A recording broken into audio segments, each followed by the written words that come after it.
hostel थिला बरे एमती बारंडा आमे पड़ी बसु हेले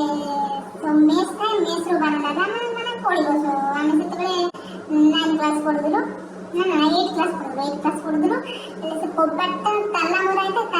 सेटे माने दीटा कोबाटे गोटे कोबाटा पूरा सब दिन टाइम लॉक थाए आ गोटेटा खोला होए माने जदी खोला करंती सेटा हेले से जो कोबाटा लॉक थाए सेटी टिके कोणा थाए आ से कोबाट पाखरे टमाटो आलू रखि थांती तळे माने तळे रखि दाती पची माने खराब हबनी देकिना हेले माने आमे जाय सुनिए से कोबाट पाखरे पड़ी बसु काई ना केई न देखला चुप किना हातटा पूरा गोळै देबो गोटे टमाटो गोटे आलू आइ देबो तब से नियारे पोडु भात से त खा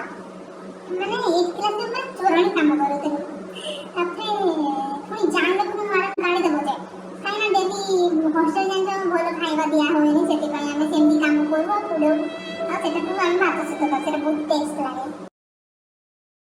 जते बेला हम हॉस्टल पढुदिलु 7 9 क्लास दिलु तापरे गोटे सीनियर दीदी का मो बारंडा रे पढी बसे दिले एले पढाटा के बहुत निद ने आ सेने सोय पढी हंती एले कांसर गोटे जिगी पिगी पइला जेते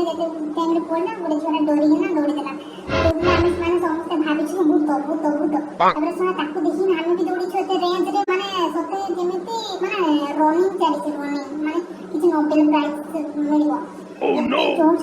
से दीदी को हमरा माड़ी समझते एते से 300 400 माड़ी ताको दौड़ पड़ी गई पूरा सकाळे तो गुडो मो देव सब पूरा फुल गई छी अपना बहुत ज्वर आछि तापरे सकाळे हमें देखि कि ताको एते मस्तु एते बराबर सकाळे ताको मेडिकल को आना मेडिसिन खाइले तापरे देई ताकर देह ठीक गई कि भगवान को माड़ी पूरा फुल गई ये खाना खाई के तुरंत ही माड़ी फुले गई भगवान से दिन का